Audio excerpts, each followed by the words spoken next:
Olá turma, tudo bem com vocês? Nesta aula virtual farei todos os exercícios da aula anterior, tá ok? Relacionados a como tratar a estatística para o ambiente industrial. Todos os cálculos serão feitos pelo software Minitab.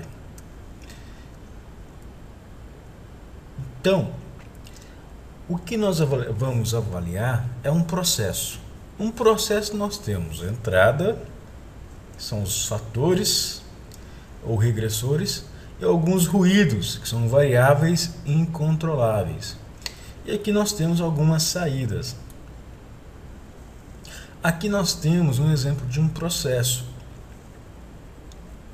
Temos aqui 5x regressores, 3 variáveis respostas e 2 ruídos. É impossível fazer alguma inferência nesse processo sem usar a estatística.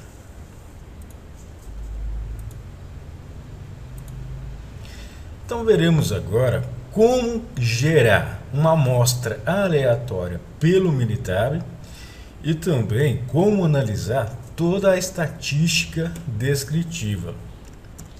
Abro o Minitab. Então mostrei o primeiro comando ontem, que é a semente aleatória, calc setBase. Então, para que todos tenhamos as mesmas respostas numéricas, vamos usar uma semente aleatória 4. Vamos agora escrever a amostra.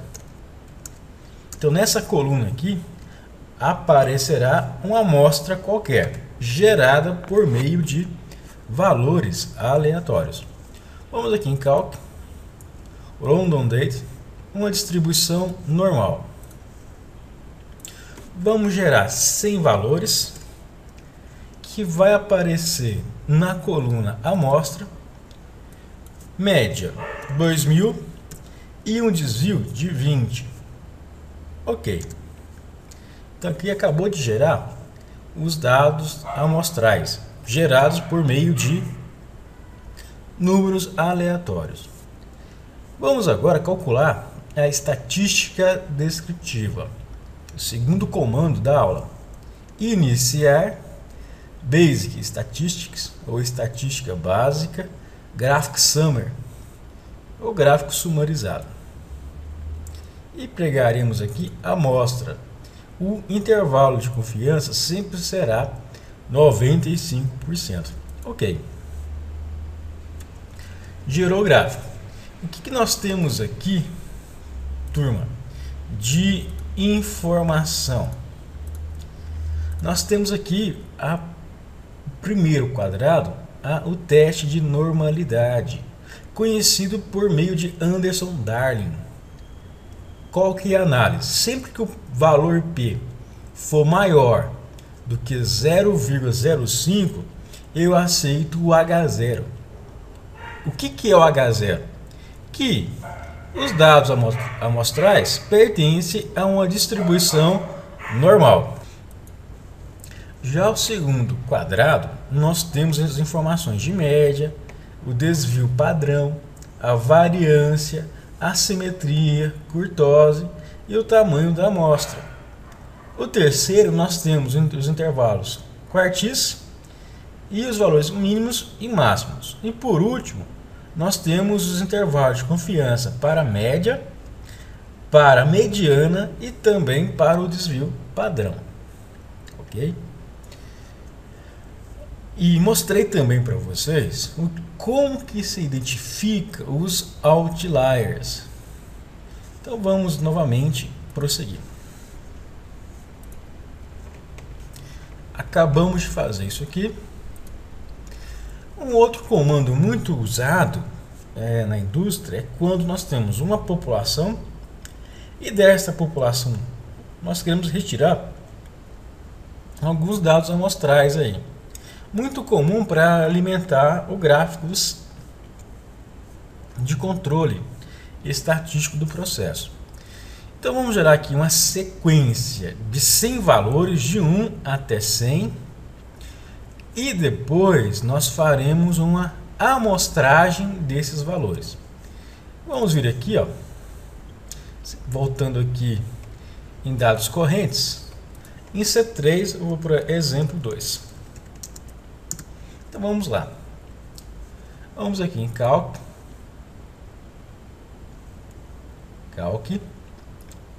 essa opção e números padronizados. Ok, eu quero que esses valores apareçam no exemplo 2. O valor inicial é 1, o valor final é 100. Então vai ser 1, 2, 3 até o 100. Feito. E agora eu vou retirar uma amostra do exemplo 2. Ok? Vamos aqui novamente em Calc, London Date, essa opção, em uma única coluna. Eu quero aqui dessa população 10 valores que estão em exemplo 2 e eu quero que apareça na amostra exemplo 2. Ok. Então aqui estão os elementos retirados dessa população nessa amostra, feito de forma aleatória. Então em casa ninguém terá a mesma resposta, porque isso aqui é feito por meio de números aleatórios. Então vamos prosseguir. Na estatística, nós temos dois tipos de variáveis, que é a qualitativa e a quantitativa, sendo que a qualitativa pode ser nominal ou ordinal. A quantitativa pode ser contínua ou discreta. Um exemplo. Por exemplo, uma peça, ela pode ser perfeita ou defeituosa. É um dado qualitativo nominal. Podemos expressar a qualidade de uma peça da seguinte forma: primeira, segunda ou terceira categoria. Também é uma variável qualitativa, só que ordinal. Agora, se for o número de peças defeituosas, já é quantitativa discreta, ou seja, são valores sempre inteiros. Mas se for o diâmetro da peça, já é uma variável quantitativa contínua. Vimos isso aqui, tem aula também. Então, como que identificamos os outliers? Outliers são valores extremos que contaminam a sua amostra. No caso 1, nós temos valores bem comportados. Logicamente, nesse caso, eu posso trabalhar com a média. Já no caso 2, eu tenho um valor de 2.300, que é um outlier. Quando eu tenho um outlier, eu devo trabalhar com a mediana, porque a média fica inflada. Contudo, o mais correto a ser feito é remover este outlier. Então, como que calculamos o outlier? Se for feito de forma manual, pegaremos a amostra e primeiramente vamos ranquear do maior valor para o menor. Ok? Feito isso, aplicaremos essas equações aqui, ó. N mais 1 dividido por 4, 2 vezes N mais 1 dividido por 4 e a última aqui. Ok? Então, nós vamos ter o Q1 e o Q3. O D é o intervalo interquartil. Ok? Então, Q3 mais 1,5D seria 150,6, que é o Q3, mais 1,5 vezes o intervalo interquartil, 150 menos esse valor. O que significa esse valor aqui? Qualquer valor maior do que 268,95 é um outlier. Então, vou mostrar para vocês como identificar isso no Minitab. Então, vou pegar como exemplo a amostra exemplo 2. Vamos supor que aqui fosse 200 e aqui 250. Então coloquei aqui dois novos valores. Vamos aqui iniciar estatística básica, gráfico sumarizado. Exemplo 2. Ok. Percebam que ao fazer isso apareceu um asterisco aqui, que demonstra que esse ponto aqui é um outlier. Como que eu identifico esse ponto aqui? Editor, pincel, e vamos pincelar esse valor. Significa que na linha 8 há um outlier. Caso eu queira saber que valor é esse, vem aqui em editor, inserir variables, exemplo 2. Então o valor 250 é um outlier. Então vamos removê-lo. Vamos novamente rodar o gráfico sumarizado. Ainda tem um outlier. Novamente em editor, pincel. O valor da linha 4, que é 200, também é um outlier. Vamos voltar aqui e remover esse outlier. E novamente rodar o gráfico sumarizado. Perfeito, agora nós não temos mais outliers. Portanto, podemos trabalhar esses dados de uma forma estatística, confiável. Então vamos aqui avançar. O pilar principal do Six Sigma é reduzir a variabilidade do processo. E é isso que a gente vai buscar. Então, como que isso é feito? O que nós queremos é chegar aqui, ó, no Six Sigma, que é ter um processo altamente capaz, ou seja, ficar com a curva bem achatada, ok? Reduzindo a variabilidade. Então, o que perseguimos é esses defeitos, partes por milhões, 3.4, ok? Vamos aqui para um dado que é importante quando eu trabalho com... Quero saber qual é a probabilidade de ocorrência de determinado processo. Algo importante, quando eu tenho dois desvio padrão, como que eu aglutino? Nunca soma os dois desvios. O correto é somar a variância e depois extrair a raiz, ok? Como está aqui apresentado. Então vamos mostrar agora como calcular probabilidade no Minitab. Então nós temos aqui um orçamento de uma empresa para uma certa conta são R$100. Variações de 3%, ou seja, de 97 a 103 são aceitáveis. Qualquer valor abaixo de 97 ou acima de 103 significa que o orçamento está fora, ok? Então eu quero saber o seguinte, qual é a probabilidade do orçamento estar fora? Supondo que a média seja R$ 99 e o desvio de 1,25. Vamos aqui no Minitab, iniciar, calc, desculpa, distribuição de probabilidade, normal. Sempre trabalhar nesse caso com a acumulativa. Média 99, desvio de 1,25. Informar um input constante, que é, nesse caso, eu quero saber qual que é a probabilidade de x ser menor do que 97. Então é de aproximadamente 5,48% é a probabilidade de x ser menor do que 97. Voltando aqui, ó, editar diálogo, eu quero saber qual que é a probabilidade de x ser menor do que 103. Contudo, eu quero saber a probabilidade de x ser maior do que 103. Logicamente é 1 menos esse valor. Então, o cálculo final ficaria 1 menos 0,99, que seria aproximadamente aí 0,99,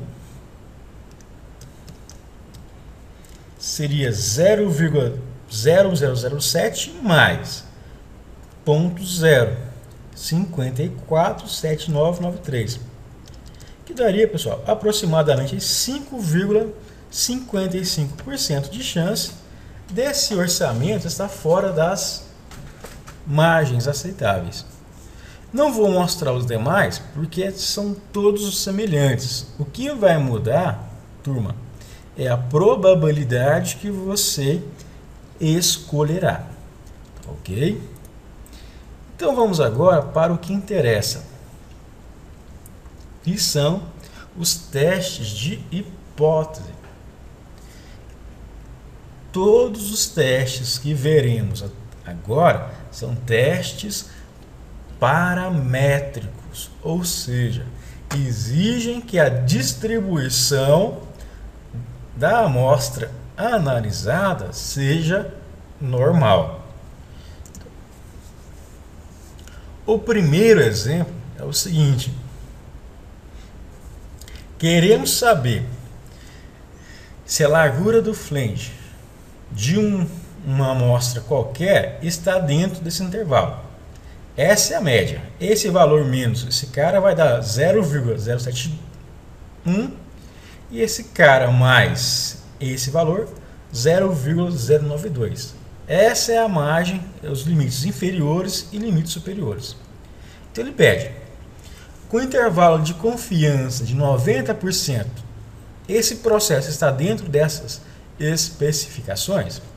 Então vamos, por favor, abra um arquivo flange 15. Então, bom, este é o arquivo.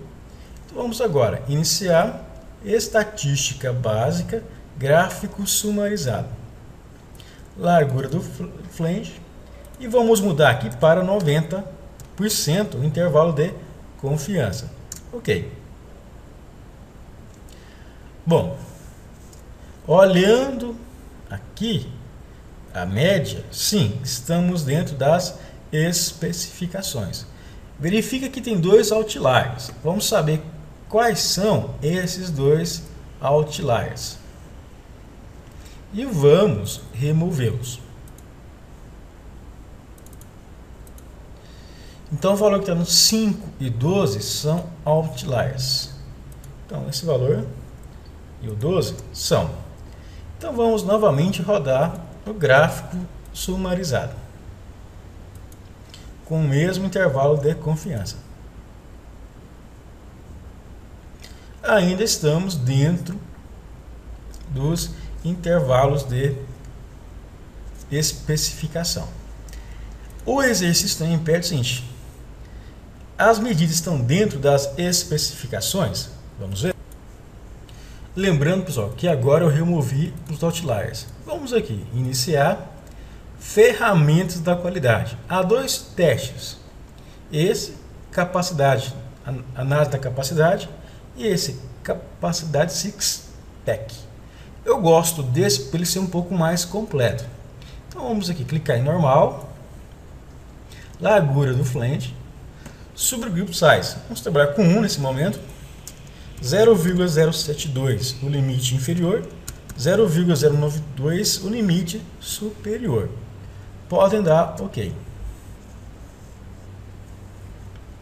Ao analisar o CPK deu 1,34, ou seja, tá bom. Sendo se o CPK for acima de 1,3, é um processo capaz. PPM está baixo, mas podemos ainda melhorar, ok? Calculem em casa esse exercício inserindo os outliers. Vocês vão perceber que vai dar uma análise completamente diferente, tá ok? Esse é o gráfico do CEP. Mostra que estamos dentro das especificações e o processo também é capaz. Ok, pessoal? Vamos então evoluir.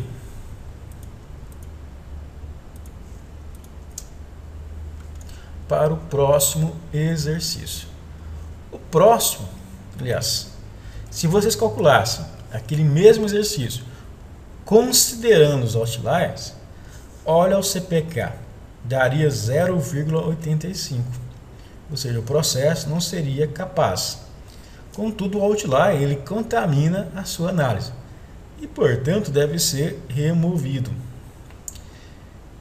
Então, vamos calcular o primeiro teste, que é o teste de resistência.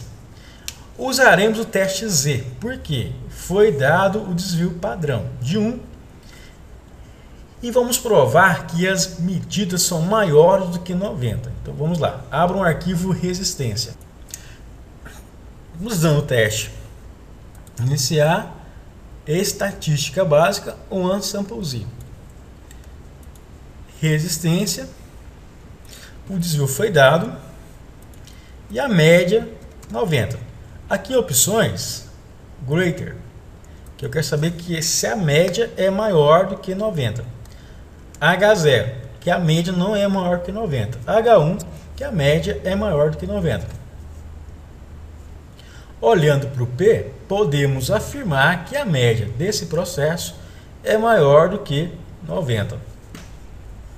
Avançando, os demais testes, pessoal, que eu não vou mostrar. Nós temos aqui, iniciar estatística básica, o Unsample T, por exemplo, aquele mesmo exercício da resistência, que é esse cara aqui, vamos supor que nós não tivéssemos o desvio. Então, usaríamos aqui o teste, o Unsample T.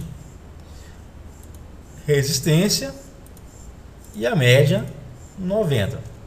Opções, greater. Ok. Daria uma resposta semelhante. As médias são maiores do que 90, a um nível de significância de 5%. Os demais testes são semelhantes, só que serão com duas amostras. Contudo, é a mesma análise. H0 são iguais, H1 são diferentes. Ok? Então vamos agora, na próxima aula, ver o ANOVA. Ok? O ANOVA e depois regressão. Até lá, pessoal. Um abraço.